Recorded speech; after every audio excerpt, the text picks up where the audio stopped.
Dear participants, thank you for joining. My name is Luisa and I will be the remote participation moderator for the event. Before starting the meeting, I would like to give some instruction on the Zoom platform and the meeting. Interpretation service is provided for the meeting. Please remember that your remote intervention could be interpreted into the following languages: English, Spanish, and Portuguese. It is important to keep in mind that although the audio quality that you hear might be satisfactory to you, it might still be insufficient for interpretation purposes. As a remote participation, you may occasionally be asked to repeat your intervention in those circumstances. For the sake of interpretation, please speak slowly and clearly. Another point of the meeting is that you can listen to the available interpretation channels by clicking on Interpretation in the bottom bar of the Zoom interface, then selecting the language that you would like to hear. If you want to hear the original audio or intervene, please select Off Interpretation menu. In fact, Off means simply floor. Participants in a language channel will hear the translated audio and also the original audio at a lower volume. To hear only the interpreted language, click Mute Original Audio. And the last point is, if you would like to intervene, you will need to set your audio channel to the correct language.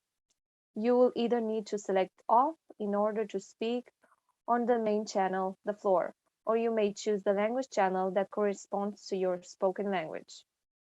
Every effort is being made to facilitate the smooth flow of this meeting. This meeting will now start. I remain available in the chat if you need any assistance. Thank you very much and have a pleasant event. Before we start, a big thanks to our technical moderators who've taken care of ensuring that the event proceeds smoothly. So before we begin, good morning, good afternoon, good evening, everyone. Hello and welcome to episode 10, the role of digital technologies on aging and health. This webinar forms an integral part of the ongoing Digital Transformation for Cities and Communities webinar series. I'm Maithili Menon from the ITU, the International Telecommunication Union, welcoming you today. The webinar is being jointly organized by the ITU and the Pan-American Health Organization, or PAHO. The program for today's webinar will be linked by my colleagues in the chat. This webinar will explore the opportunities and challenges related to the use of digital technologies within the healthcare domain. Without further ado, to commence today's webinar, I would like to call upon Mr. Nasser Al-Marzuki to deliver the opening remarks. Over to you. Thank you very much, Maithili, and thank you also to Luisa for helping us and for all the technical support provided by ITU technical team. Okay, so good day, ladies and gentlemen. It's my pleasure to welcome you to episode 10 of the ITU webinar series on digital transformation for cities and communities. Today's webinar is dedicated to the theme, the role of digital technologies on aging and health. Episode 10 is jointly organized by ITU and Pan-American Health Organization. A recent United Nations report stated that there were 737 million people, approximately 9.3% of the world population, aged 65 or over in 2020. The proportion is expected to increase to around 16% in 2050. With the impacts of COVID-19 still looming, healthcare systems needs to continue to evolve in order to meet the healthcare needs of an aging population and more.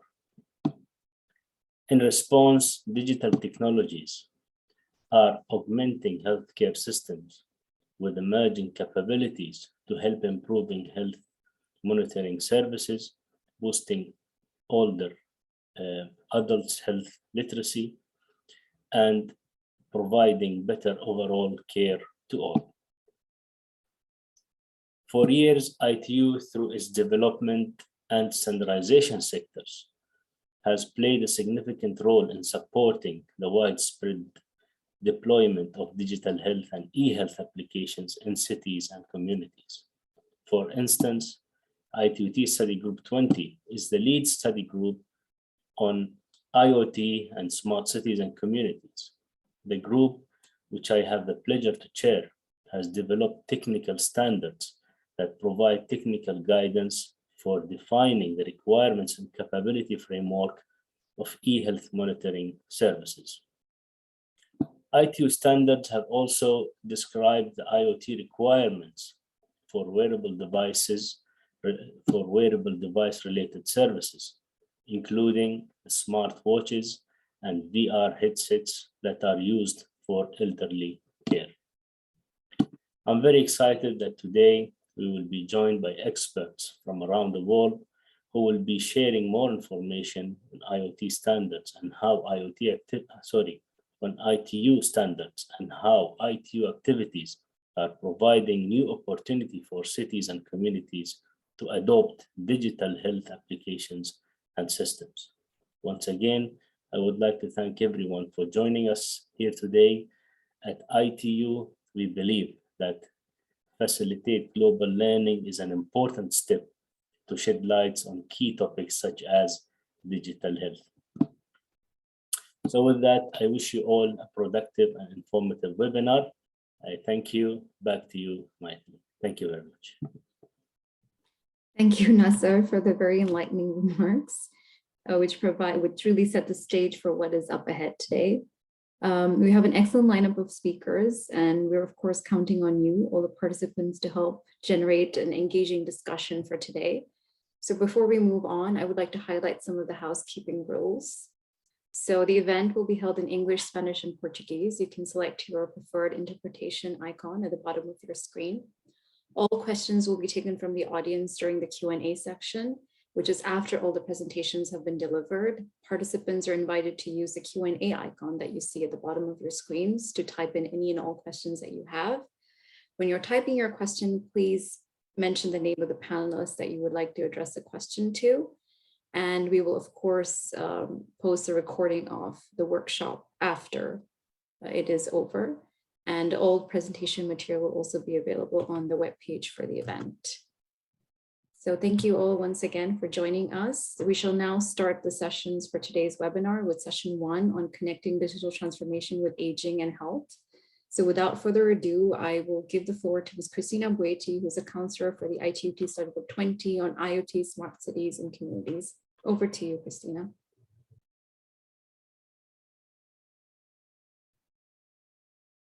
Thank you, Michael. And good morning, good afternoon, and good evening to all. I'll be speaking in English, and then maybe during the session I can switch also in Spanish. So my name is Cristina Bueti, and I'm the ITU focal point of Smart Sustainable Cities. And really, it's a great pleasure for me to be your moderator for this session. As we all know, aging population is greatly impacting the public health sectors of cities and communities, and this inevitable demographic shift calls for a new approach to healthcare and highlights the need really to make cities more age-friendly and inclusive. Digital transformation is helping cities and communities to adapt to this new reality. And in this session, we will be looking at some examples of how digital innovation are improving healthcare services for the elderly. If we have sufficient time, we will also have a question and answer section towards the end. Now, as we have several speakers, we have lots of information to cover today. Without any further delay, I would like to welcome our first speaker, Patricia, and allow me in particular to thank Patricia and the entire PAHO team for the excellent collaboration that we had in organizing this webinar jointly. It has been really a great pleasure to work with you, Patricia, and the entire PAHO team. So Patricia has been working on health aging projects from the Department of Family, Health Promotion and Life Course at PAHO, headquarters in Washington, D.C. and that is the regional office, WHO office for the Americas. So Patricia, the floor is yours. Hello, everyone. Thank you so much, Christina, for the introductions. And thank you so much for the opportunity to collaborate and jointly work on this webinar. We are very happy, and we are hoping that this is just the first one that we can work during this decade of healthy aging that I'm going to present right now a little bit about. So I'm going to share my screen.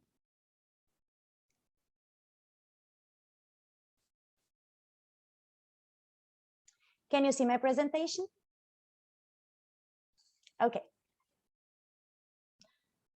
So again, thank you very much. Thank you very much for ITU and all the team for the opportunity to be here this morning to talk a little bit about the role of digital technologies on aging and health, especially in the context right now of the decade of healthy aging.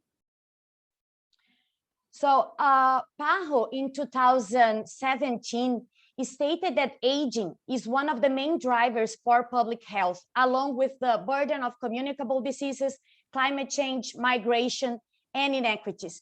And in the region of the Americas, the aging of populations occur faster than in comparing to other regions of the world, especially Latin America and the Caribbean. So by 2030, the Americas will have more older adults over 60 than children under 15. And this transition we will occur 15 years before than compared to the whole world. But in the region, healthy life expectancy is lower than overall life expectancy. It means that people are living longer, but they also are living longer with more chronic conditions and disability. So the gap right now in between healthy life expectancy and life expectancy in the region of the Americas is approximately 10 years, and of course, being different in different countries. So with the idea of improving the life of older people, the Decade of Healthy Aging was approved at the 73rd World Health Assembly on August 3rd last year. And in December last year, it was proclaimed a United Nations movement by the General Assembly.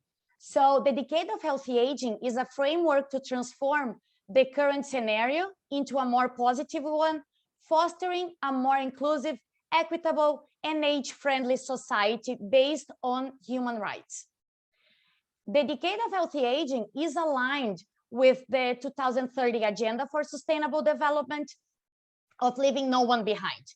And to achieve the sustainable development and the goals, societies must take into account the aging of population and also take into consideration the present needs, but the future needs of older populations, and taking and considering a life course approach that people, the things that people do in their lives will affect the way that they are going to age. So the Decade of Healthy Aging proposal highlights all the aspects that we should be working on each of the goals, considering older population specifically to help to achieve the goals. And I want to highlight the goal for this webinar, the goal number 9, and which is about industry, innovation, and infrastructure. And how on the Decade proposal, it's highlighted that it's crucial to have age-inclusive, affordable access to internet, new technologies, and to enable healthy aging. So what does it mean, healthy aging? Since the launch of the 2015 Global Report on Aging and Health from WHO, healthy aging definition is far away from having or not having chronic conditions.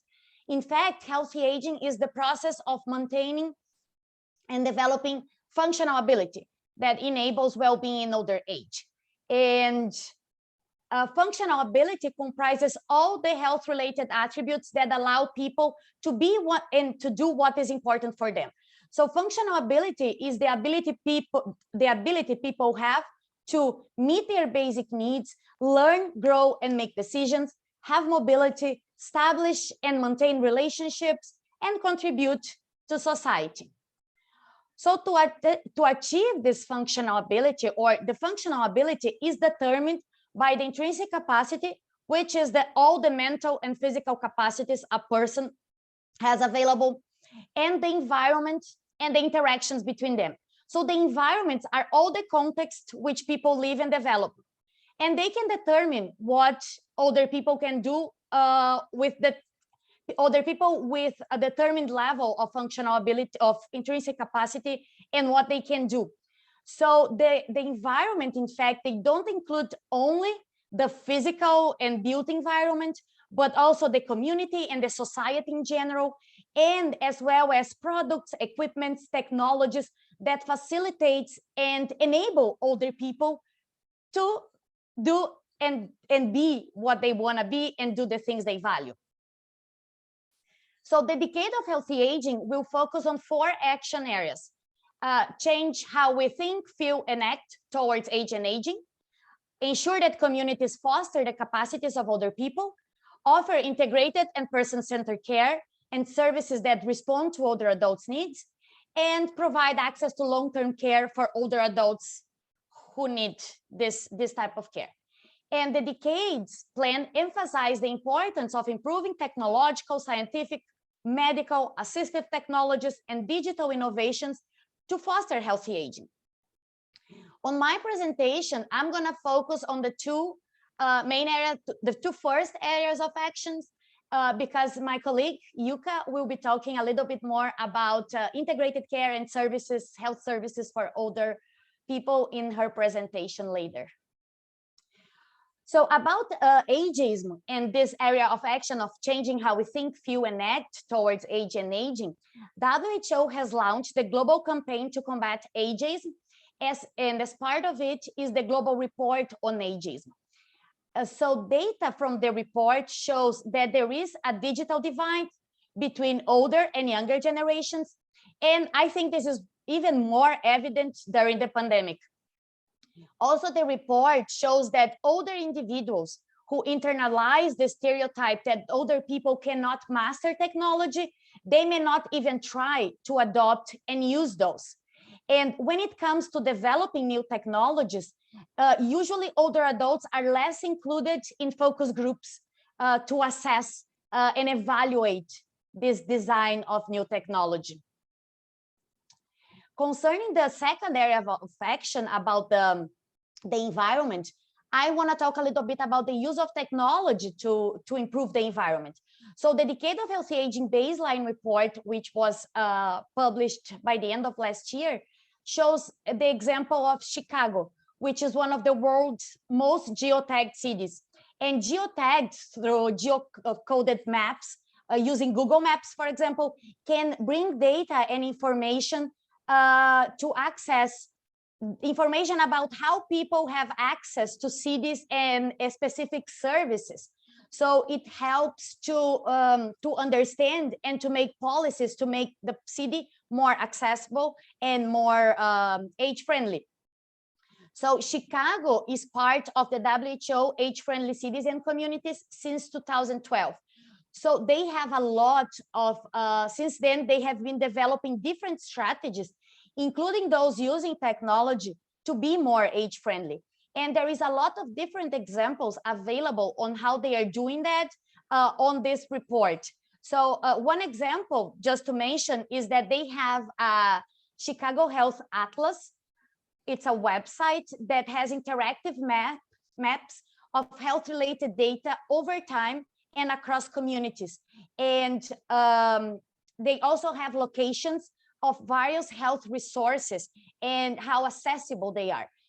Also, Chicago was the first city to launch the Array of Things, and this is a network of interactive sensor boxes around the city that collect real-time granular data on the city's environment, so they can help to target specific responses to improve the environment for the residents.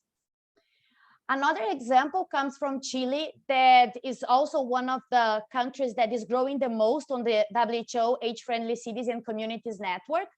And with support from local universities and strong collaboration of older adults, they have been developing 2 apps. One specifically to address the built environment, so older adults can, through the app, talk to the local government and make sure what's not working well, what are their difficulties, and what are the suggestions to improve the environment. And the other one is an app to try to bring closer older, vulnerable older populations, especially those dependent or living in remote areas that have difficulties in accessing services and in being in contact with the health providers and the community. So on this, during the pandemic, we conducted a survey with age-friendly cities and communities from the Americas, trying to understand the role of being part of the network and how it helped to help older adults during the pandemic. And the cities that participated on the survey, they mentioned that it was one of the key messages that access to technology, it was key to be able to connect with older populations. But at the same time, they highlighted that a significant challenge was the lack of access from technology. So they could access easily and make connections with those that had technology, but a lot of other people that they needed to connect to didn't have access to technology. So that's one example of why and justify this year's theme of the United Nations International Day of Older People, which was digital equity for all ages. Also, to highlight the importance of this topic, this report from the Economic Commission for Latin America and the Caribbean, the ECLAC, shows the disparity among internet use in the region of the Americas, comparing younger and older generations. And although technology has a great potential to reduce barriers and improve healthy aging, there is a need to policies and practices to make it more available to older populations. And although the levels of internet use among older adults are still quite low in some countries, it is increasing in the region of the Americas. So this is important to point out. And the decade of healthy aging will be, or the work on the action areas will be, the foundation will be these 4 enablers of the decade of healthy aging. So it's crucial to be working with them to be able to achieve the strategies on each area of action. And the first one is listening and making older adults participate in everything. We have to understand their needs to be able to have adequate policies, nurturing leadership and capacity builder, connecting different stakeholders, and of course, data research and innovation. And to work on these enablers, the main strategies is through technology. So there was this platform that was developed, and it's available in English, Spanish, and French right now. And this is the main area or strategy to make these connections to live, to share knowledge, to have the voices of older people shared.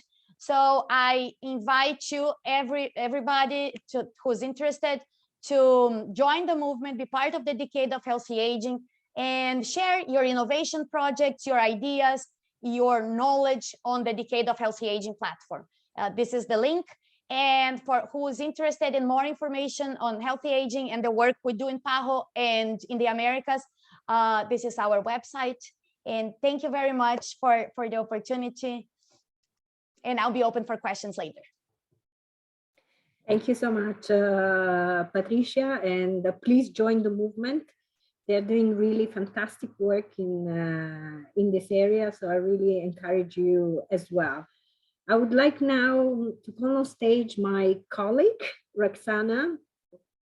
Well, Roxana is the expert in the ITU, so allow me to say that she is really our, I can say, ambassador in this case on this topic. So who better than her that can tell you about all the wonderful activities that are being carried out especially in the development sector of the ITU on this topic. So she has over 20 years of experience. She is really dedicated and passionate, I can tell you by experience.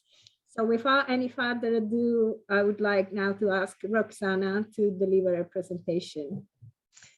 Thank you very, very much, Christina. So, well, to set the scene on the role of ICT on aging and health in the context of our digital world, I would like to present you a very short video that will also highlight some of the work that ITU is doing in the development sector to support ITU members, but also the countries and all the stakeholders involved in this challenge to overcome the two global mega trends, which is aging population and technology race. And of course, all this to support the healthy aging of present and future older person. So colleagues, could you please run the video?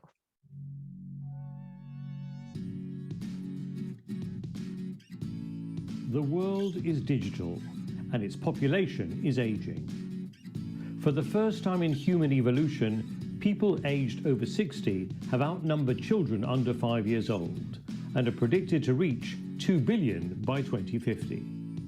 Older persons have always been an asset to their families, communities and societies. Nevertheless, they're being perceived as a vulnerable group, dependent on younger generations. The digital world can, no doubt, enable older persons to participate and contribute to society, turning this misconception of vulnerable into valuable. In an interconnected world, information and communication technologies, or ICTs, can empower and contribute to healthy, independent and fulfilled lives of present and future older adults. ICTs, if provided in accessible and user-friendly formats and platforms, can be valuable enablers for older adults, helping them to overcome more easily age-related limitations, including hearing, dexterity, and visual impairment. For example, accessible smart televisions, allowing users with hearing aids to enjoy all types of entertainment content with their families. Use of virtual assistant technology to obtain all types of information and access online services. Use of zooming features to increase the font size to facilitate reading. The digital context reduces distances and avoids isolation and loneliness. It also facilitates active participation in all aspects of today's society. Therefore, by building accessible and inclusive digital environments, all users can adapt technology to their specific abilities and needs. For instance, they can buy products more easily, using the e-commerce process, manage their finances and payments through e-banking, continue lifelong learning thanks to opportunities offered by e-learning platforms, contribute to society, including sharing their experiences and enhancing constructive dialogue between generations. Moreover, in 2020, the Global Coalition on Aging estimated the global market value of older adults, the so-called silver economy, at $17 trillion and growing. There is a huge business opportunity for this untapped market.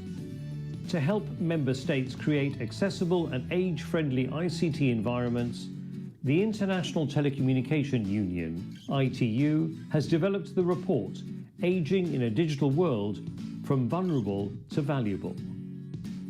The report not only raises awareness of the trends and good practices, but also provides concrete guidelines to ensure healthy, happy, and valuable aging, and empower older persons as active participants in their digital communities and societies. For more information on ITU's work and resources on digital inclusion, please visit www.itu.int.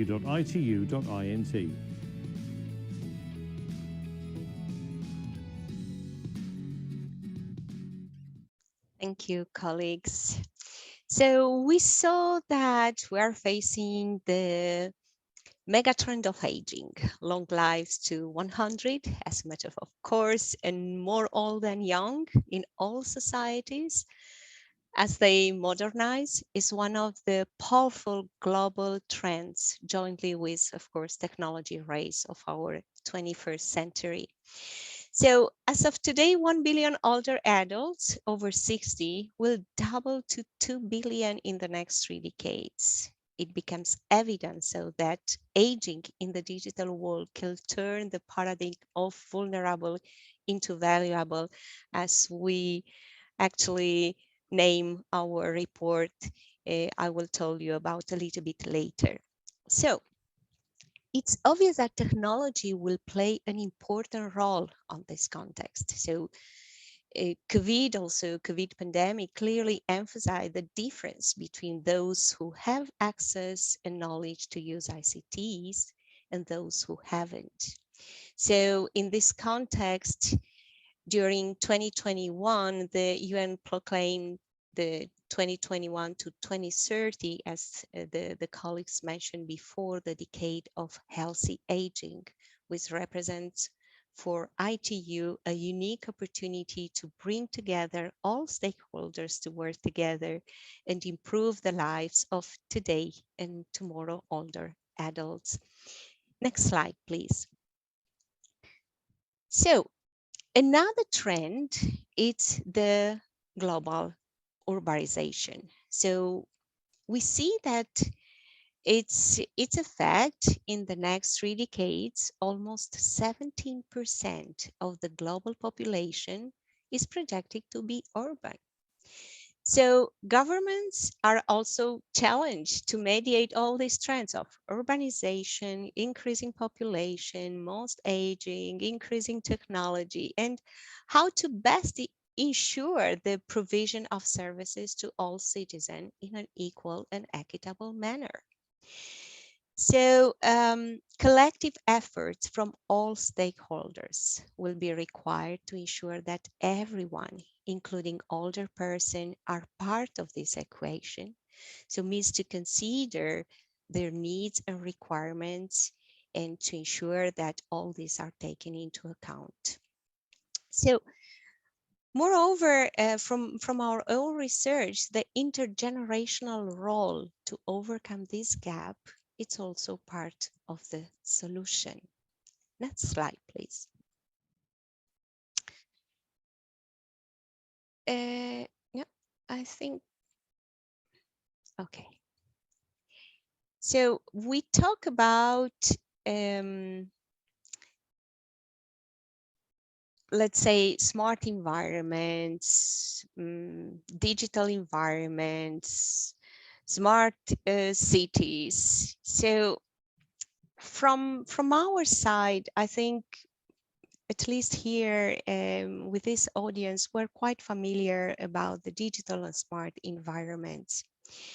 And what is very nice is that ITU also defined the smart sustainable cities as innovative cities that use ICTs and other means to improve quality of life, efficiency of urban operation and services, and competitiveness, while ensuring that they meet the needs of present and future generation with respect to economic, social, environmental, as well as cultural aspects. So we do have here the definition, which is what the smart sustainable cities are, but how to build them.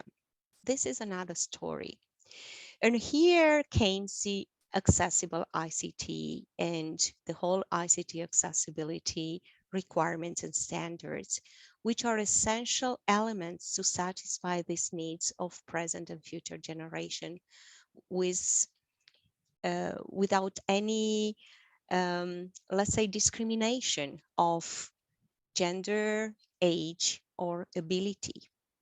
So from our perspective in the development sector, we believe that incorporating digital accessibilities in the design stage of smart cities, communities, and environments, this is the secret actually to ensure that no one is left behind and the smart cities can be actually an environment for all type of citizen, regardless of their age, gender, or ability. And this could be our Smart for All. Next slide, please. To achieve this, what we are doing is, of course, raising awareness. Actually, the work of the development sector in this topic begin with the call on decade of healthy aging. So all the work that I will present you today is the work that we achieve since this year, of course, based on, as my colleague Christina just mentioned, actually about 20 years of experience in digital inclusion in general. But so we raise awareness about all this, but we also try to provide policy and strategy recommendation. And to do so, we identify best practices and solutions, and of course, try to develop concrete tools. The concrete tools are the reports, like the one was already mentioned, and I will tell you immediately a little bit more, but also to try to develop trainings for not only for policy and decision makers, but for everyone. And I will explain you why it's so important that every stakeholder be prepared for this, let's say, for the future of aging. Next slide, please. So we mentioned a little bit about this report. Indeed, the report Aging in the Digital World from Vulnerable to Valuable, it's available in all 6 languages in digital accessible format. That means can be also consulted by person with hearing and visual disabilities. And the report actually raises awareness on the need to incorporate accessibility since the design stage of the digital solution that are provided to everyone. And it also present the fundamentals and the steps required to achieve inclusive and digitally accessible communities and environments. Finally, we also share some guidelines and practices. And what I want to highlight here is that this report is based on concrete facts, and we were very pleased to see that some countries have already some advances on this, and some members are already preparing the future of their old generation. So I invite you all to take a look on this report. We also, next slide, please. We also had the pleasure to launch on the 1st of October, which was the International Day of Older Person. First ITU online self-paced training course is ICT for Better Aging and Livelihood in the Digital Landscape. And again, we actually complement all the information that the report has with some more concrete activities and concrete knowledge on the fundamentals about digital accessibility, but also about the key elements of the digital inclusion in general. So how to approach the knowledge, and not only the digital knowledge, I would say the appropriation of ICTs by older person. I think we all have a mother, and we know how challenging it is when she changed the mobile because she wants the same mobile that she had before, and this model is not anymore available. And the difference between using the mobile just because is a need, or just using for facilities to make a payment, to order something, or just to ask Siri about the weather. So it's yet a way to go from digital skills to appropriation. And we try to share all this in this training. And more than this, in this training, we also try to highlight a little bit let's say for the private sector, the potential of the silver economy now at 17 trillion, which actually trigger towards substantial transformation of the existing businesses models, and as a consequence will also strongly influence the whole global social economic ecosystem. And so we present all this. I also invite you, it's also available in 3 languages, English, French, and Spanish, also in accessible digital format.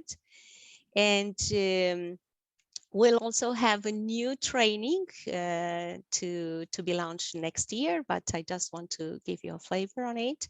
It's about beyond smart cities to satisfy the needs of everyone. So to build this inclusive and age-friendly environments. Next slide, please.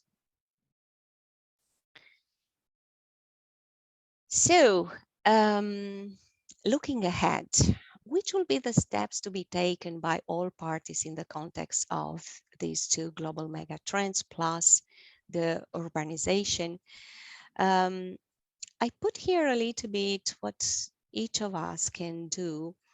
Of course, government should implement and consider already address some policies and strategies to take advantage of these digital opportunities. But also to prepare in general. This goes, we can speak a whole day about this because this also will impact academia, the future of work, of young generation, and so on.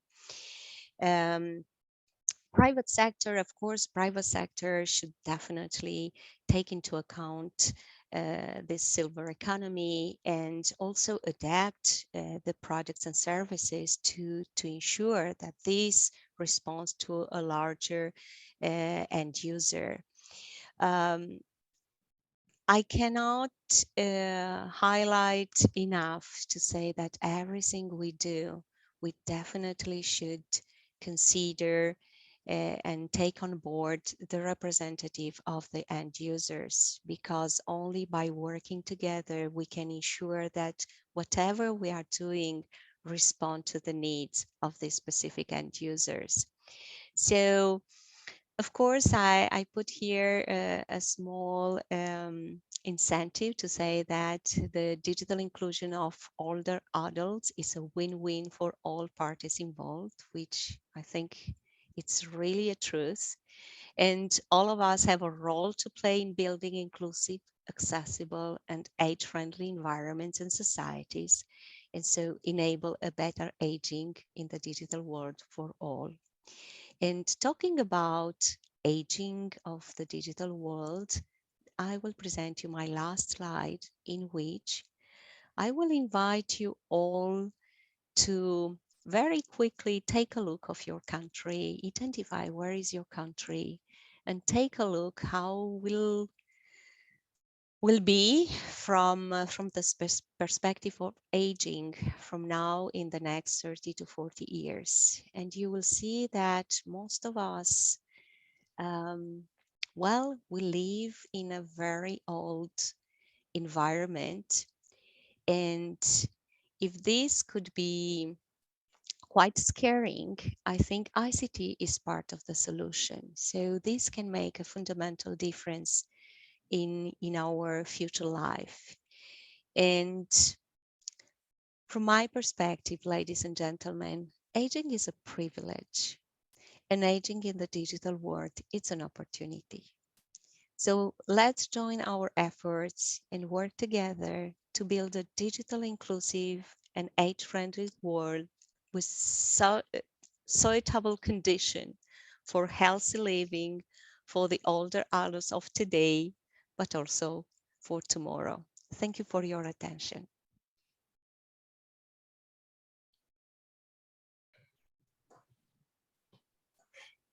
Thank you, Roxana. thank you for your presentation, and thank you for sharing with us all these interesting activities. I think that I saw a comment just in the Q&A chat that sometimes there is too much information and can be overwhelming. I agree. How to solve this, I don't know. IT is doing many things, but also, you know, other partners are doing fantastic activities. I can share with you that in terms of smart sustainable cities, we are working on a toolkit for digital transformation for people-oriented cities. And it will also include a module specifically on this issue. So, you know, probably that toolkit will aim at least to help to, in a way, provide a sort of one-stop information where you can find at least the relevant info in one place. And then, of course, when you want to go in depth, you'll have to consult the different resources. I hope that that responds at least to the question raised by Gloria, and thank you also for asking this question. So now we will continue actually with the program. So we are gonna now welcome a colleague from UNECE. So Vitalia, that heads, she leads actually the population unit of the UNECE and is responsible also for UNECE work on population aging and international relations. She coordinates the activities of the UNECE Standing Working Group on Aging, and she's also the coordinator of the Generations and Gender program. So I'm very pleased actually to welcome Vitalia with us, and thank you also for, you know, accepting to speak at this event. So the floor is yours.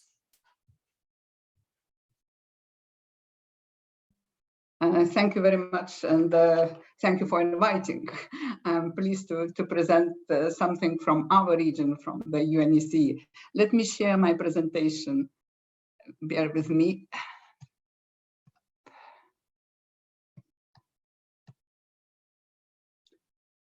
And let me go to the beginning.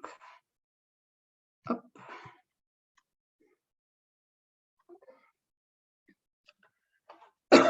I hope you see it well now.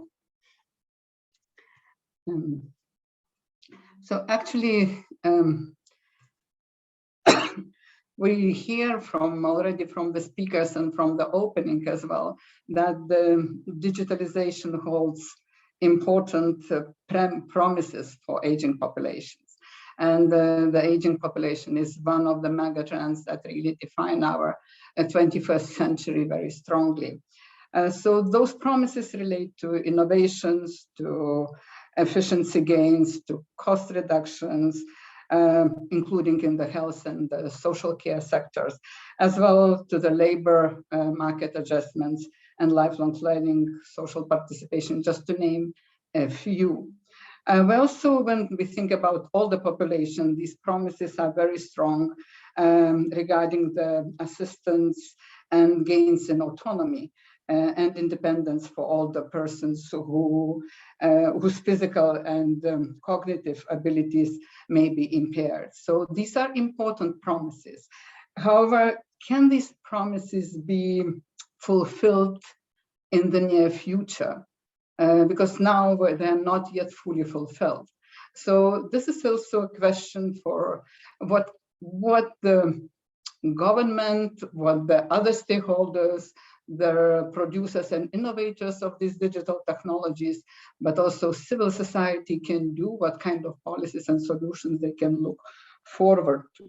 The COVID-19 pandemic really has highlighted this unequal access to the digital technologies across and within the populations. Not only access, but also affordability, but ability to use all elements of this broad access, as I think Roxana mentioned before. And these inequalities might be exacerbated, but they might be also gradually narrowed. And sometimes I say this can be seen as a glass half full or glass half empty, depends in which group you are of optimists and pessimists. And are you a proponent of the digitalization or you are more scared about it? We see this across the population, different views. So in my presentation, I briefly will say a few facts about digital gaps in the UNEC region and talk about the barriers to digital inclusion and some suggested policy actions and good practices in the region that appear. I think you heard already quite a lot about how this population aging is a trend, a mega trend and effect, but actually this region, which is the northern hemisphere of our Earth, of our world, is already quite aged. If we account for less than 17% of total world's population, today our population 65 and older is already more than 30% of all world's population. And those that are 80 and plus, they are close to 40% of our population. So we are already accumulating this experience in our region, and we have countries that are very ahead with the digital technologies, with digital services. You probably heard Estonia, you probably heard Denmark, where e-government is practically 100% implemented, and some other countries that are lagging behind in it. We have now 1 in 6 persons who are 65 years and older in the region, and in 2050 it will be 1 in 4. But we have very diverse region that is Western Europe and the oldest countries like Italy with a median age 47 by now and a bit, and the very young countries like Tajikistan or Kyrgyzstan where you have median age below 30. So this is not uneven, but the digitalization is going across all the regions. And the access to it, and as I said, ability to use it is not equal. And often it's called as digital divide, intergenerational digital divide. It has a sense. If you look at this data, you can see that share of individuals who have basic or above basic digital skills in our region, this is half of our region, EU 27 in 2019, is a very different picture when you look at the younger generation and when you look at the older generation. And 65 to 74, it's only 1 in 4 who have these basic skills. And if you look even older population, it's of course even less. But that's actually a normal sense of the historical development. This younger generation was born already in the period of the access to digital devices from cradle, let's say, but while the older generation had to learn about it. And this is not only generational divide or age group divide, it is also the main factor, it is these cumulative disadvantages that people in the old age groups already acquired that came with it, with a lower education, lower experience, or lower access to the lifelong learning, etc. So you have a different also pattern. One has to think about when one thinks about solutions, how differently approach to it. I will show you a few other charts just to give some data input for that. But first of the glass half full, I want to say it's really fast developing and improvements are coming quite quickly. When you look at the 10 years of the last development from 2011 to 2020, you see that in 2011, we had countries where more than 90% of persons 65 to 74 were not using internet at all, never used. By now, you wouldn't find its majority of countries, more than 50% already are active on internet, more or less, more frequently or less frequently, but really that. And in the Nordic countries, practically every older person already has an access to the internet and uses the internet from time to time or more frequently. As I said, the differences are in the how you use and what you use, what kind of skills you have for that use. So this is, we have some data that shows the gender difference. But gender difference in our region is, again, is not very prominent. In some other regions of the world are much more prominent, women lagging behind in the digitalization. While in our region is not as big difference, but there are some patterns that you can see what female and what male users of the digital technologies on ICT are involved into. And let's say e-banking or the working with the e-government, accessing the information more in the public spaces, for the public services like paying taxes, etc. It's more males oriented, but many others, even accessing health information, is more female oriented. But as I said, the main difference lies in the socioeconomic background and also in the educational background. And these are also accumulated over the years because those who have high education, the tertiary education, usually they also are involved over the years in the long life learning, in the activities and the training.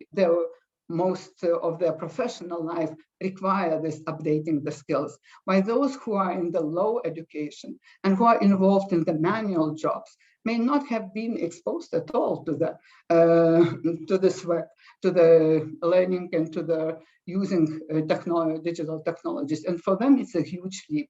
So when one thinks about solutions and support, one has to think about these different groups. And we have these very different groups across this older age group, as we say, from 55 to 100 or older. It's a huge group, and it's very diverse with all these different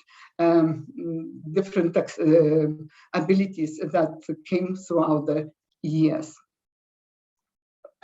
So what are the barriers as we see, as we look into it through, they were mentioned already by some speakers before, but when you take the environment across the cultural, social, economic, psychological, health and disability status, these elements are working together. They are intertwined, and they may become a barrier or maybe also an enhancer in certain parts. So lacking digital skills, I already mentioned, and I mentioned the main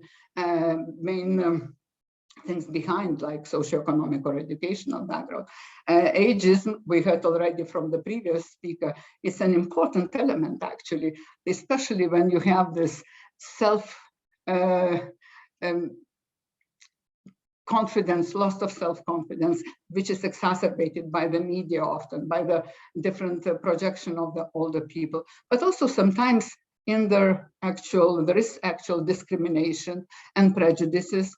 And when the goods, digital services are designed, they may not take into account this group of users. So design and target products are very important elements.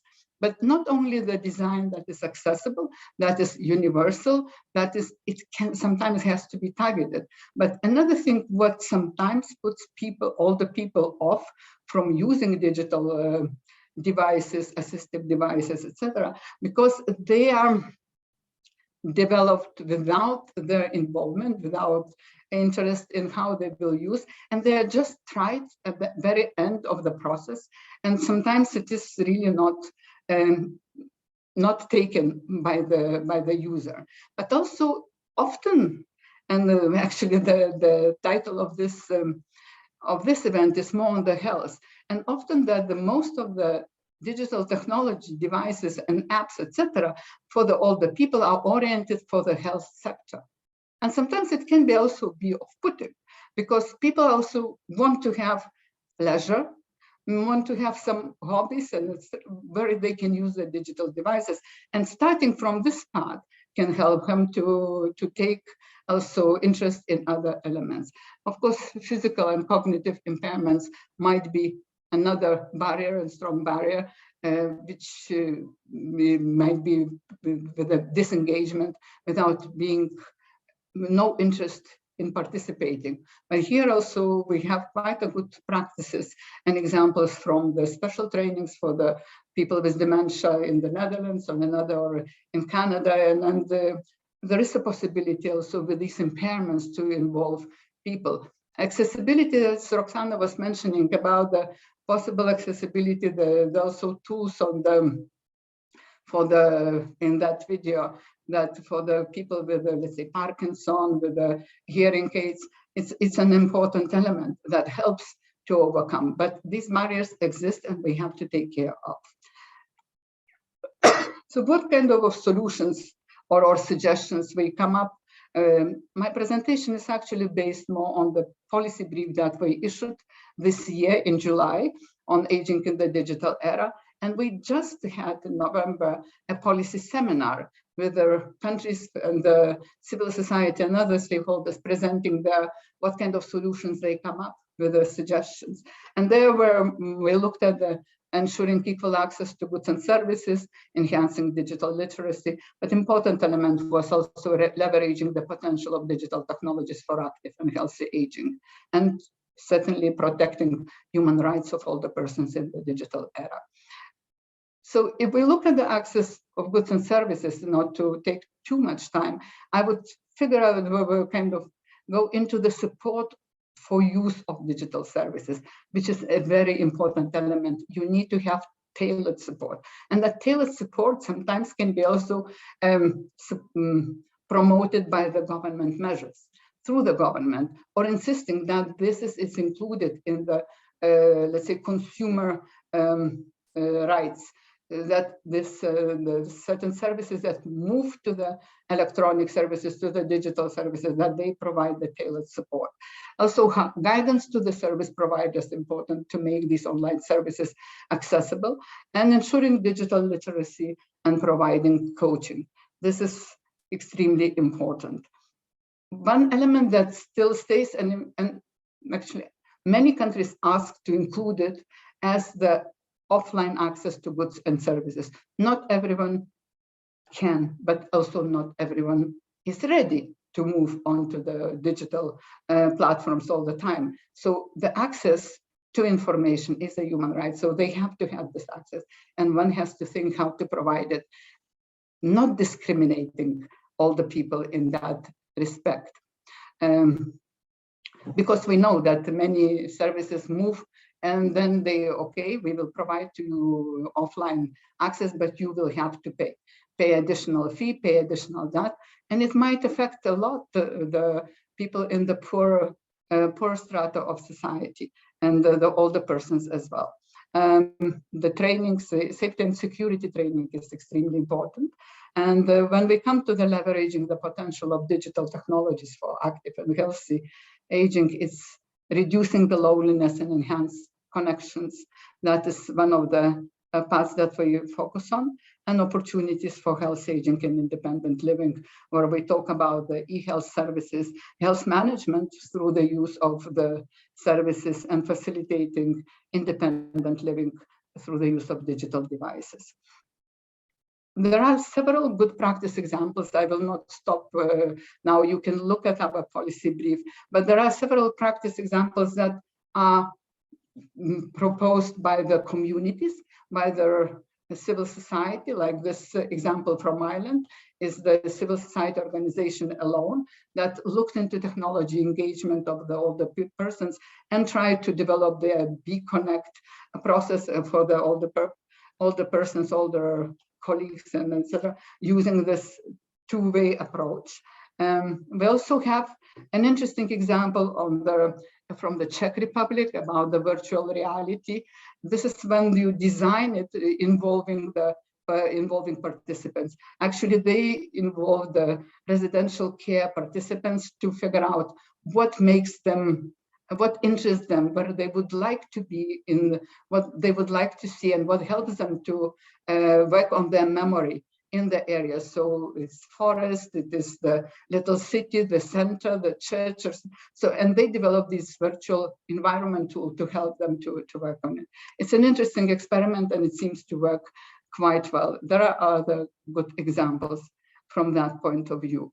And for the human rights, of course, participation in decision-making and free and informed consent is extremely important in this age group. Because when we talk about people with dementia, when we talk about the people who are not have the access to the whole information, this is really important to assure. So I will finish here. My time is over, and I'm glad to answer any questions if you have. Thank you. Thank you. Thank you so much for the insightful presentation. And thank you, most importantly, actually, for sharing with us all the activities that are taking place actually with UNEC.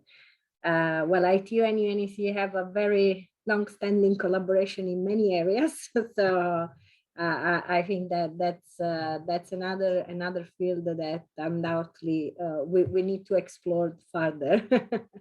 So, by the way, we developed a policy brief on aging in smart and sustainable cities.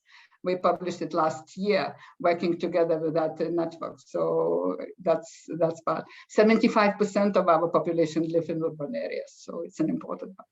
Exactly. So that's where, you know, indeed we need to really build synergies on that. That's really a common field. So I'd like now to move to our next speaker. Is another colleague from the UN family, Yuka Sumi. She's the acting head of aging and health at WHO. And Yuka has really extensive experience. She also acts as secretariat for WHO's clinical consortium on healthy aging, coordinating the ICOP pilots and implementation and development of intrinsic capacity assessment tool. So without any further ado, I'd like to ask Yuka to join us on stage and deliver a presentation. Thank you. Yeah, thank you very much, Maria, for a kind introduction, and hello, everyone.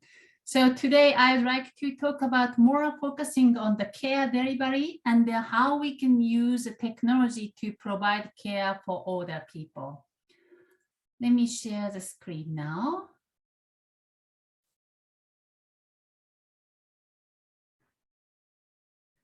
So I will talk about integrated care for older people, role of technology to provide care for older people. COVID-19 pandemic has highlighted the advantage of telehealth or telemedicine, telerehabilitation to facilitate healthcare delivery to older people and monitor and follow up their health and well-being.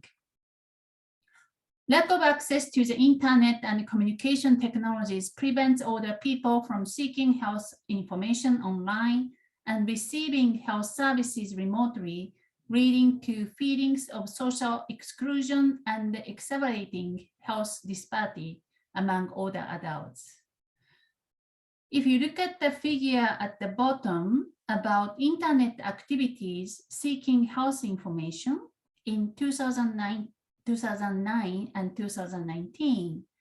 In these 10 years, apparently there is a more increased people accessing health information through the internet, but still when you look at the three age group, older people are still behind in terms of the connecting to the internet to get the health information.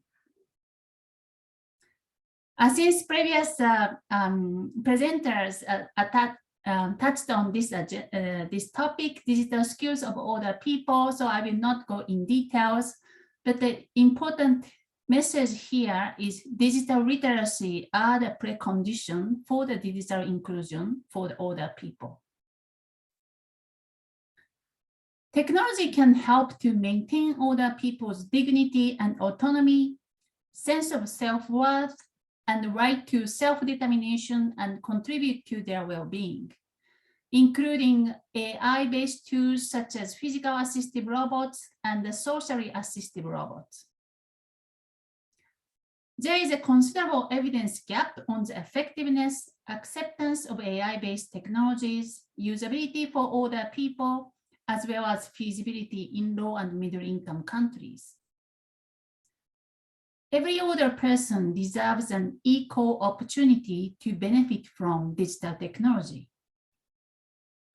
So what can be done to provide integrated care for older people with the use of technology?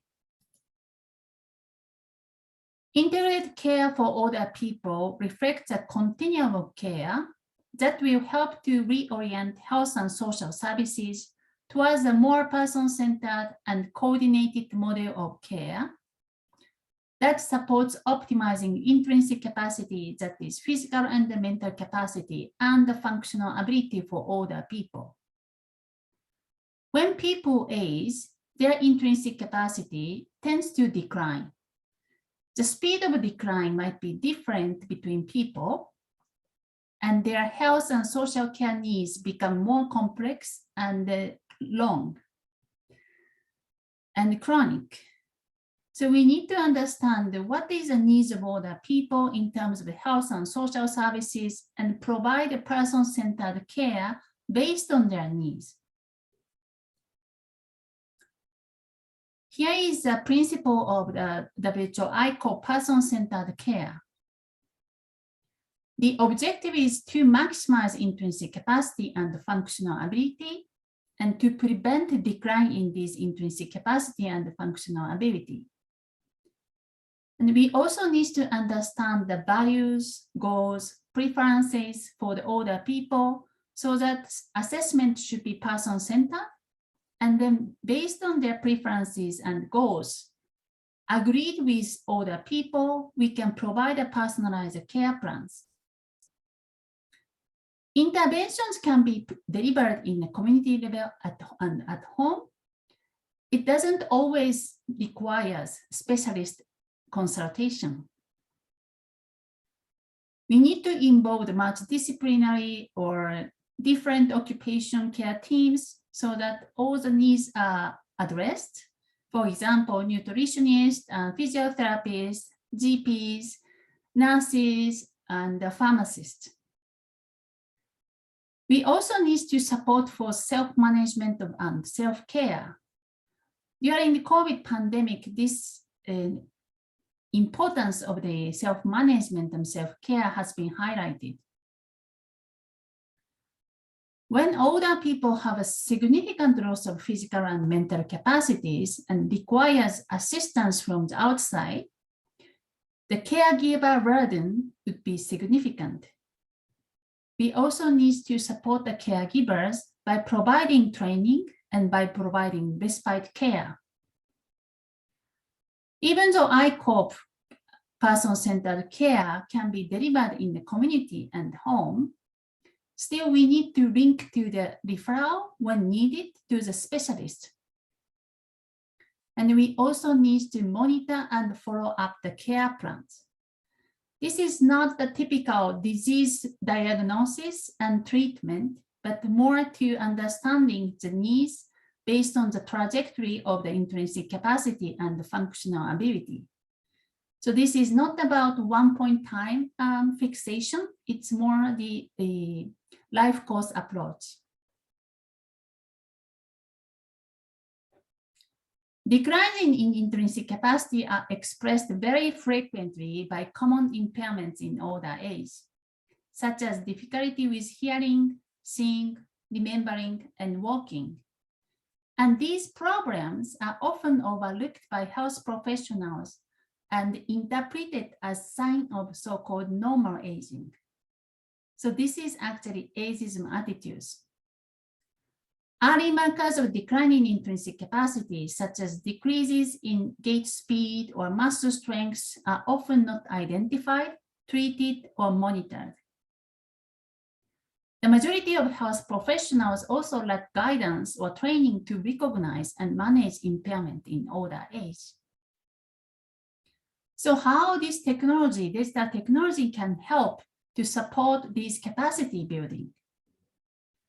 We have identified these 6 domains, including limited mobility, malnutrition, visual impairment, hearing loss, cognitive decline, and depressive symptoms are closely related to the care dependence in older age. There are evidence-based interventions available to prevent these declines in intrinsic capacities.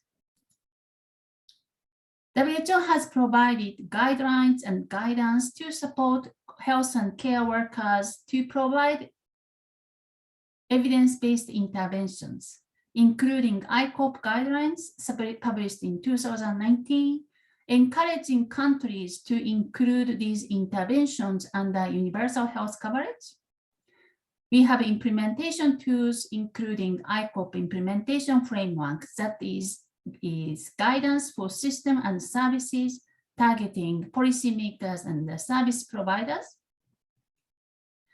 ICOP handbook that is a practical guidance on person-centered assessment and pathways in primary care. We also have an ICOP handbook mobile app of this ICOP handbook. So this ICOP handbook offers a step-by-step approach that guides health and social care workers to detect and manage decline in older people's physical and mental capacities, as well as social care needs. These are available in the Google Play and iOS. This handbook is designed to support community and primary care workers to assess the health and social care needs of older people and design a personalized care plan, starting from the screening to the person-centered assessment in depth of older people's health and social care needs, and then develop the personalized care plans together with the older people as well as caregivers. WHO has a different digital app called Here WHO that is based on the validated digit in noise technology. And currently this Here WHO is connected to the ICOP handbook app in English, Spanish, and Mandarin. From now, I would like to show some examples how ICOP handbook has been used as a training tool.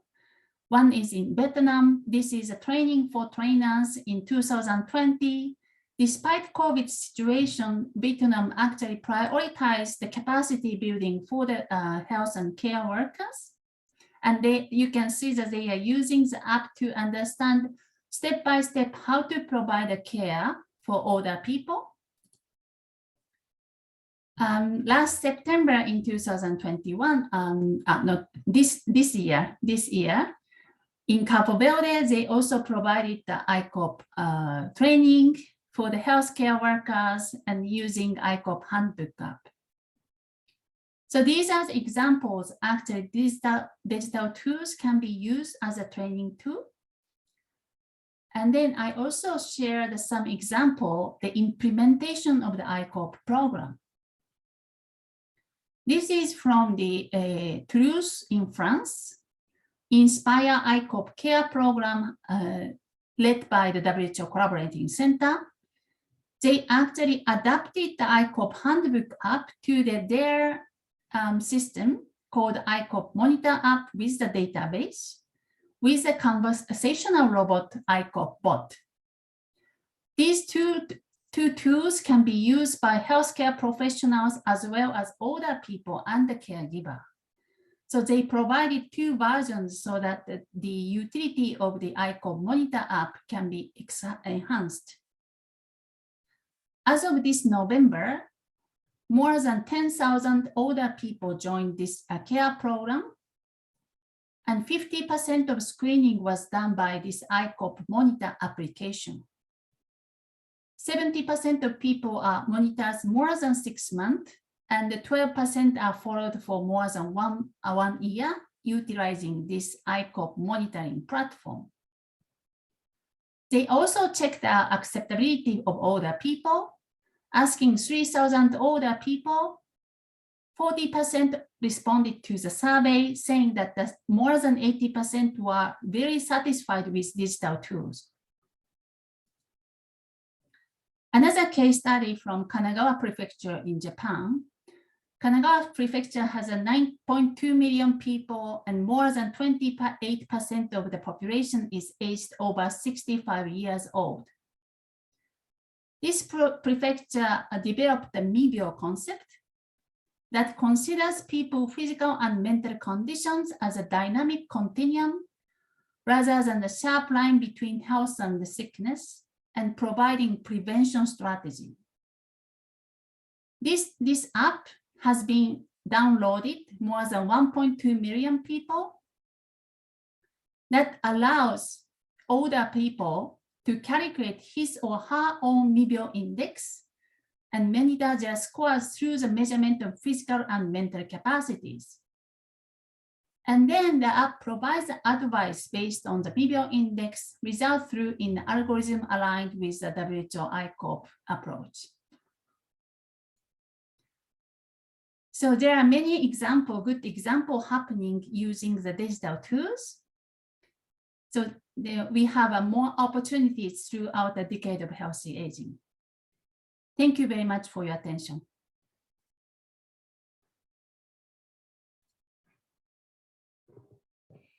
Thank you very much. Thank you, Yuga, for sharing with us actually WHO's very relevant activities. So without, let's say, without any further ado, I would like now to move to our last speaker. Last but not least, and I'm very pleased because I have actually the pleasure to moderate a panel that is with all women. So today it's really a very positive coincidence that there are so many women on a panel, and we're going to conclude at least this this session with Inga. Inga works at CityBits. CityBits recently joined ITU as one of the new members, and she also in this panel represents the private sector. She has over 10 years of a cross-sectoral experience in international business, and also has built strategic relationships with stakeholders across different cultures, languages, and countries. And she is an experienced data-driven business leader. And when you will find out from a presentation what kind of magics they are able to do with data. So Inga, the floor is yours. Thank you so much for the introduction, Christina. It's an honor to be here. And I'm looking forward to sharing some insights from what we're doing at CityBits. Let me just share my screen. One moment, please.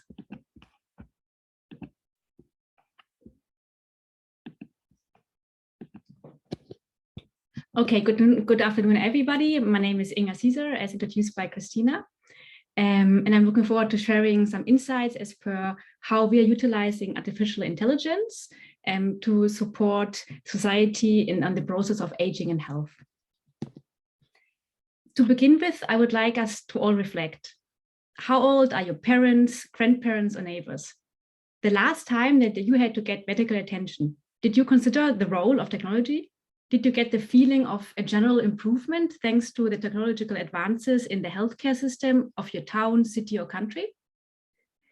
I know that these might sound like very personal questions, but we are here today to talk about a topic that touches all of us, no matter our gender, nationality, or age.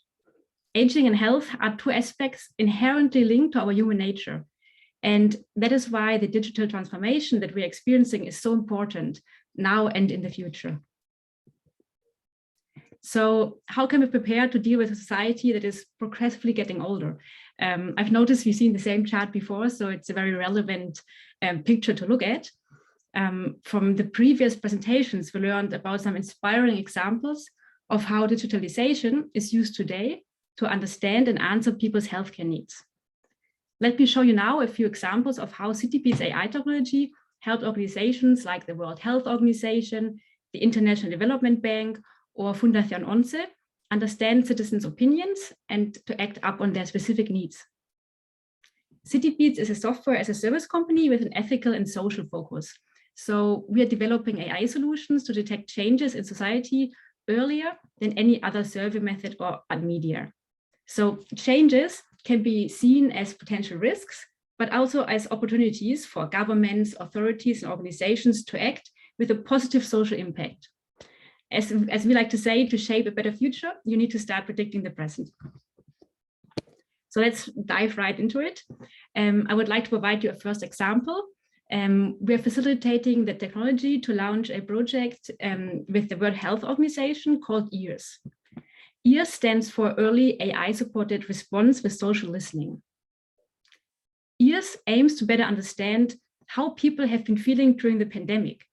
The platform, where you see a screenshot of the public page, provides insights to understand what are people's concerns and needs, and detects information voids that will help shape public policy to manage the pandemic and fight infodemics at the forefront of this health crisis. We have scaled up to 30 countries and 9 languages and are currently covering 41 topics related to the COVID-19 pandemic. These are topics such as the cause of COVID, industry and economic impact, or variants of the virus, which is currently one of the highly debated topics.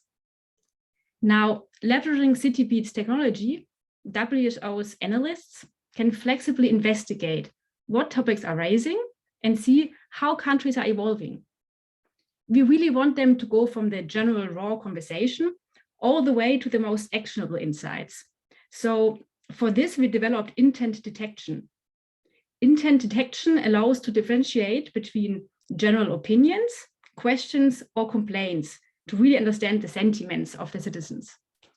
This has been proven to be very powerful in the context of implementing health policies.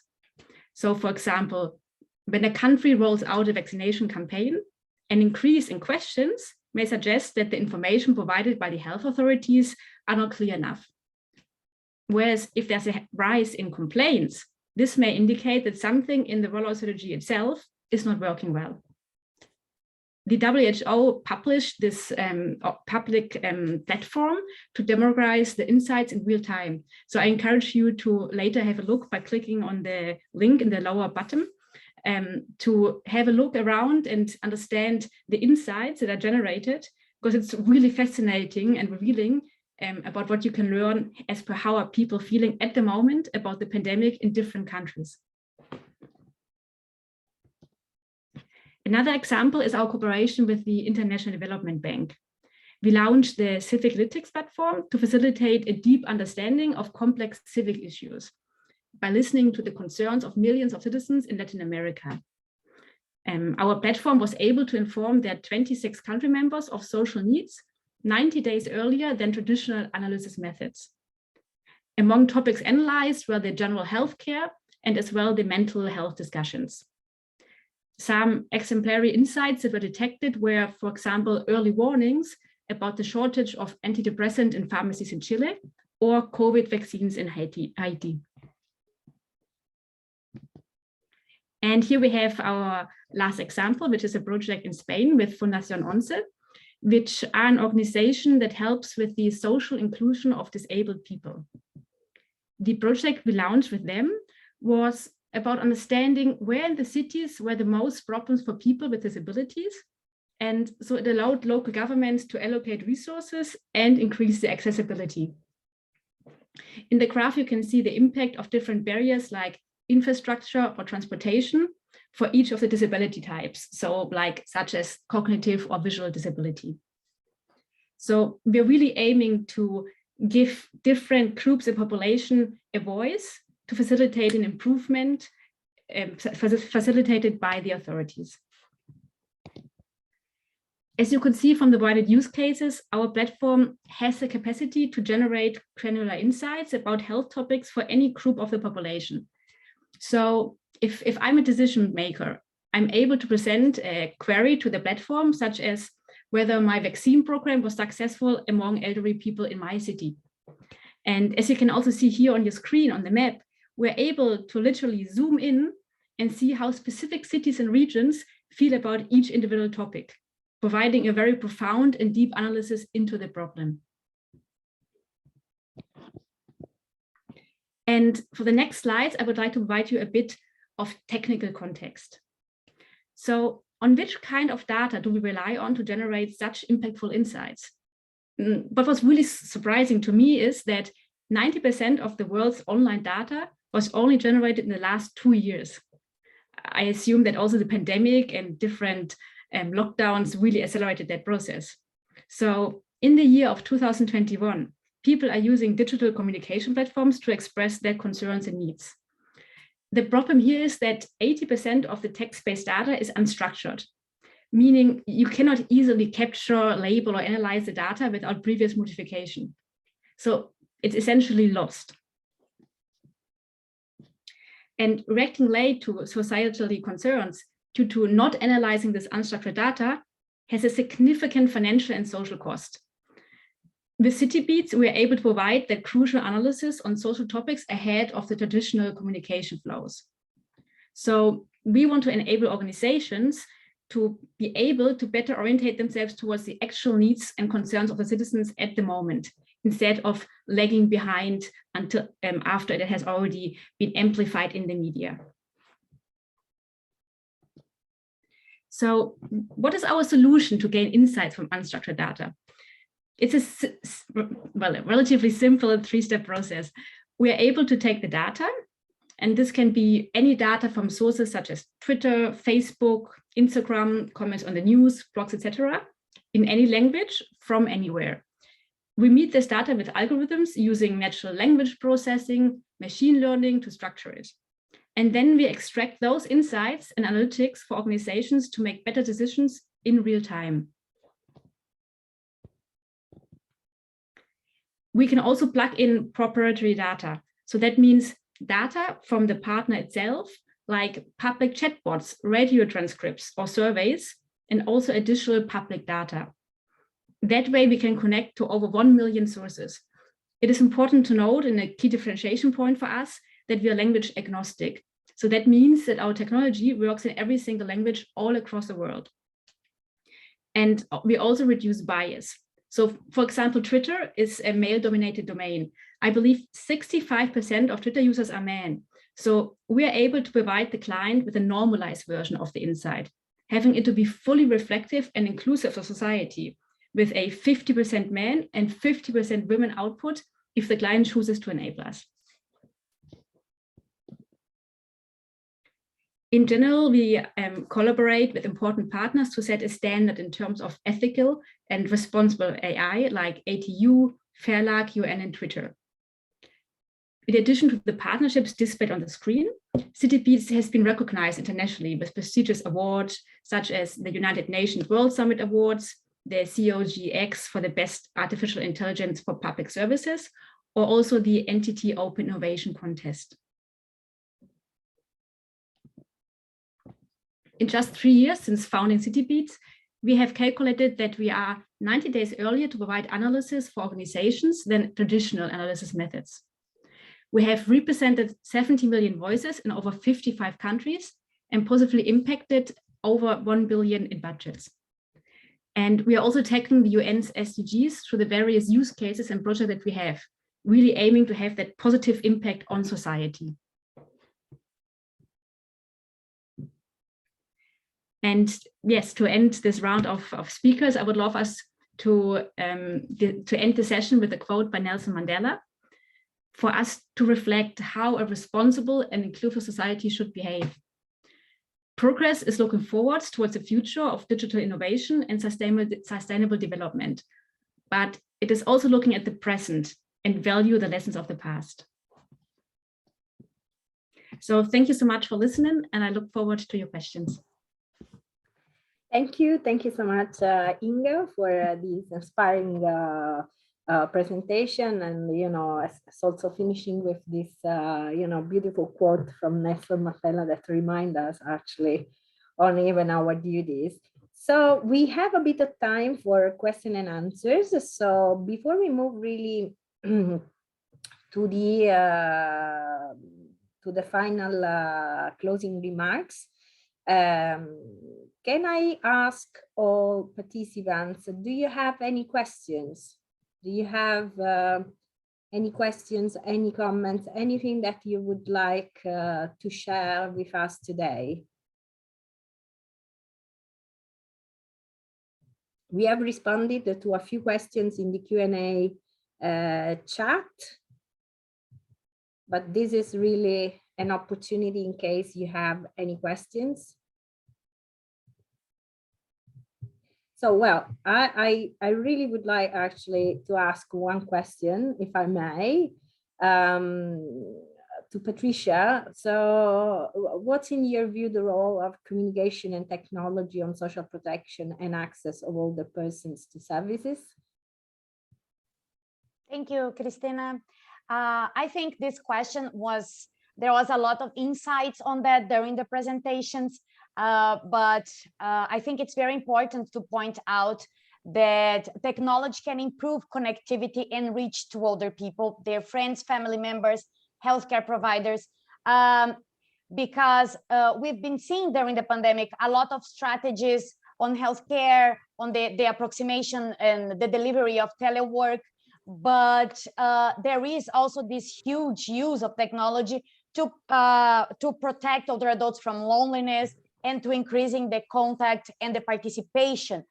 Actually, also talking about the silver economy and their participation on life learning activities, this all communication can play a huge role. I would also like to mention something about the importance of technology on this new family structures, or the way we live our lives right now, that everybody is so connected. We have opportunities to be working worldwide in different countries. I talk this from myself specifically, so it's very important to have these opportunities to connect, and because families are living far away from each other. And so being able to connect with your parents, grandparents, and so they are more easily connected to different people. It can be just their family members, the ones that they care for, but also with their healthcare providers, and also with social services that can help to provide support needed when they need, especially for those that have some specific care needs too. So yeah, I think it's very important, and we have to move forward with policies to increase the availability and digital literacy and access, so they can, older adults and everybody can have this great use of technology. Thank you so much, Patricia. And following a bit, along these lines, I'd like actually to call Roxana and ask, in your presentation, at some point you mentioned we need to change from, from vulnerable to valuable. So which are the main pillars to build a digitally inclusive world for all people, regardless of age, gender, or ability, in your opinion?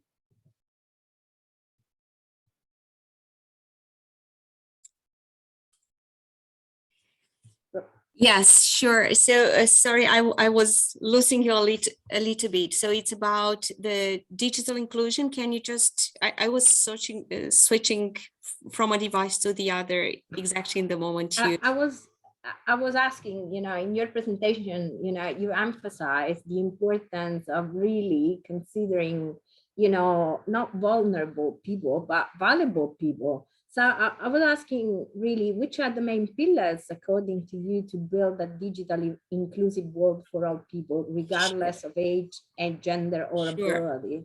Sure. So I believe the short answer, it will be the 6 A's. So to be very straightforward for us, of course, the most important is access and broadband. So without ensuring that access is in place, we cannot build on achieving this digital inclusion. And then affordability. Affordability is a very strong barrier that from time to time we mix it between accessibility and affordability, and these are two different things. So affordability, in particular, when we think an older person, I think it's very important to be considered and to be addressed either by governments, either by private sector, to ensure that these people can also have the financial means to not only pay for the access and connectivity, but also for the device to be used. And then the accessibility. And the accessibility, of course, has another 3 A's, which is adoption of policies and strategies by countries. Accessibility of ICTs, mean the ICTs like the smart technology who have embedded the accessibility features. So all these features that we saw in the video, that can be used text to speech, the speech to text, increase fonts, and also that can be used by older person, by person with disability, by migrants, and by everybody in a specific circumstance. And then the digital skills and the adoption, as already mentioned, I think it's very important to look exactly at the end user. Even when we build a curriculum, when we build whatever program to to be addressed to the older person and digital alphabetization or the digital skills, we have to take into account their specificities. And then once this is done, the adoption is also very important, because as I saw, the fact that we learn a little bit how to do it doesn't mean that we adopt it. So I think if we manage to have all these A's in place, I definitely think we can be sure that we build a digitally inclusive world for all.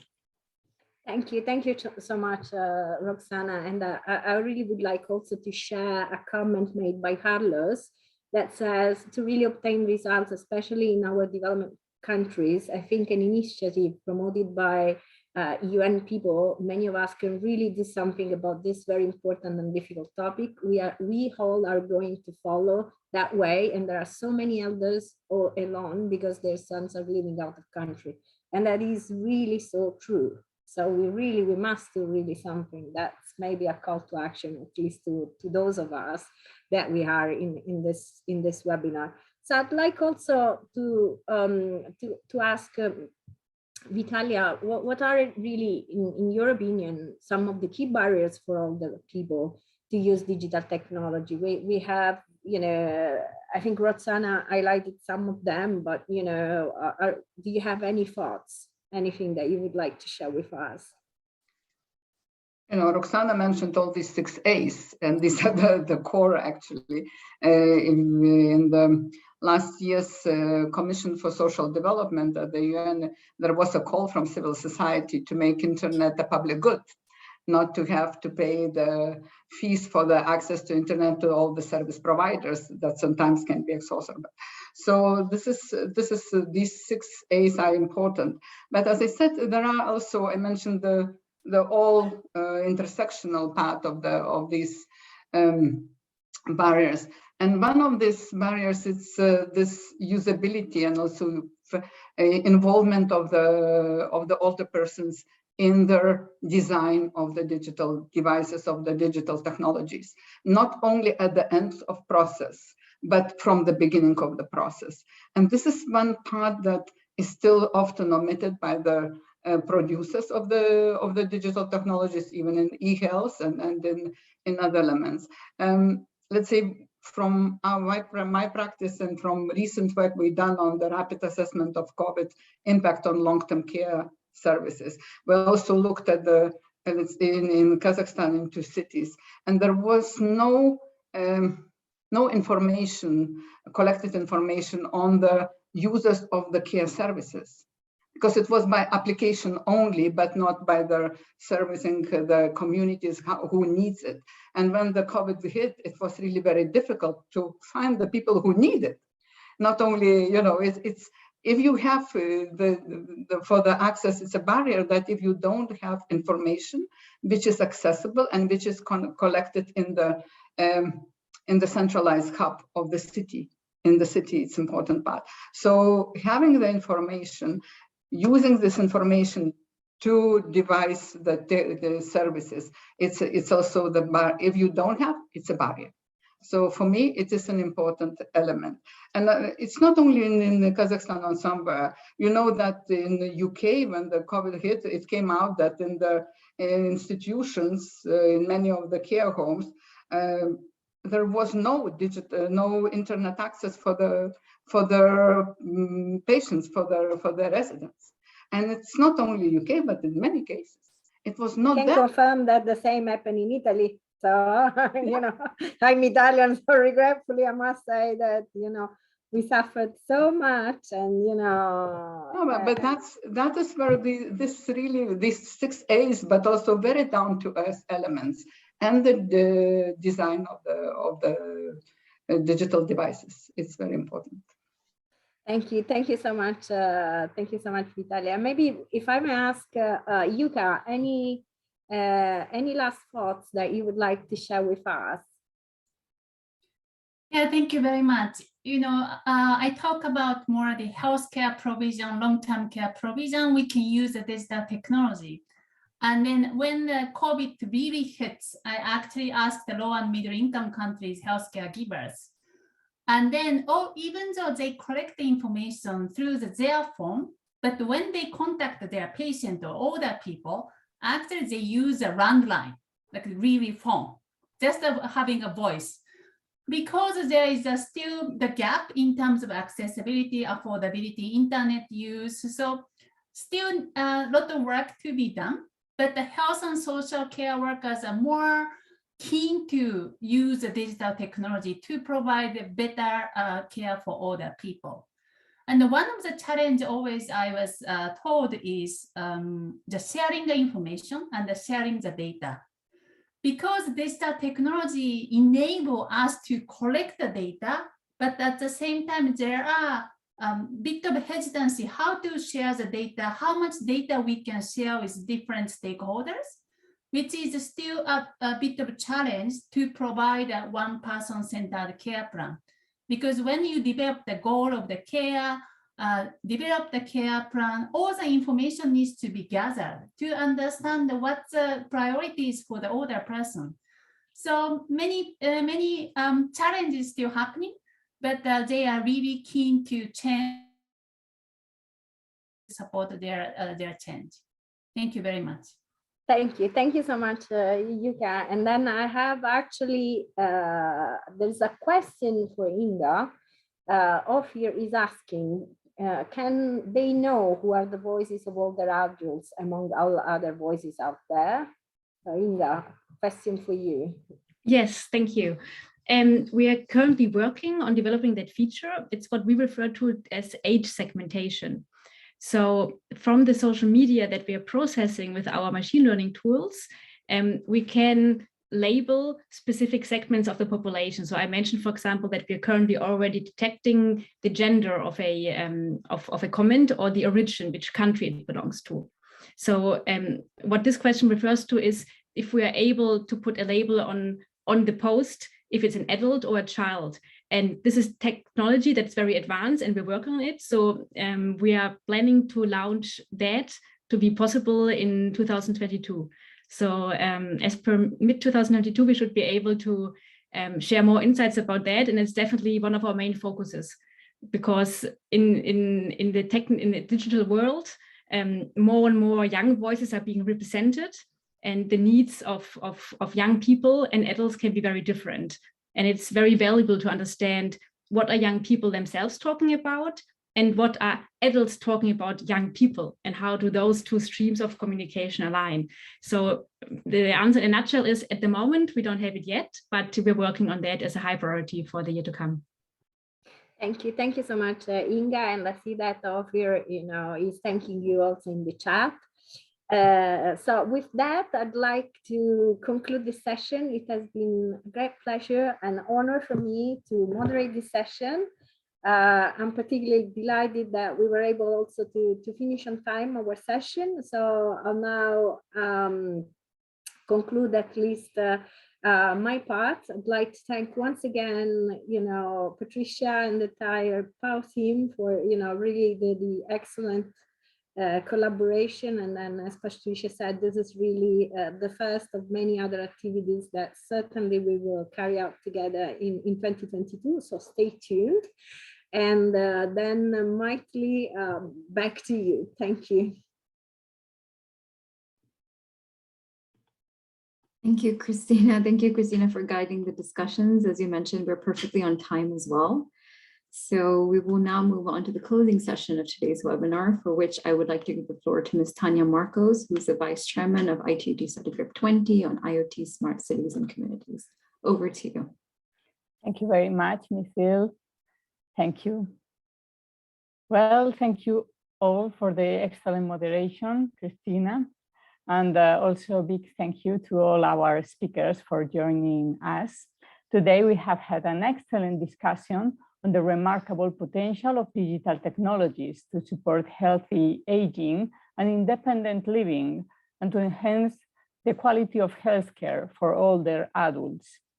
We learned about the activities carried out in ITU, the United Nations Economic Commission for Europe, UNESE, the World Health Organization, and the Pan American Health Organization, and the MIT and CityBits As Vice Chairman of ITUT Study Group 20 on Internet of Things and Smart Cities and Communities, I feel obliged to emphasize once again the importance of international standards and remind everyone that Study Group 20 has already developed technical standards for accessible IoT applications and services, and standards that help to implement e-health monitoring system services. Looking forward, the group is also working on developing new standards that will ensure semantic interoperability between e-health services and other IoT platforms. These standards will enable the integration of data across verticals and sectors, greatly improving the physical and syntactic levels of healthcare services and services within the cities. You can find more information on the Smart City standards we are working on in the work program of ST20, which is available in our website. I also encourage you to join us in the rest of ITU webinar series on digital transformation for cities and communities, and learn more about our other Smart City standards. If you have any questions or feedback regarding the webinar or the work of ITU on e-health or smart sustainable cities, please feel free to reach out to us. We would love to hear from you. Please also be informed that the highlights of this webinar, including key recommendations along with all presentations delivered, will be made available on the ITU website, where you can also find our contact information. I wish you a wonderful rest of your day. Enjoy the privilege of growing up one day older. Thank you very much. Goodbye. Thank you, Tanya. Thank you. Thank you, everyone. Thank you. Bye. Have a nice day. Bye. Bye-bye. Thank you. Bye-bye. Bye.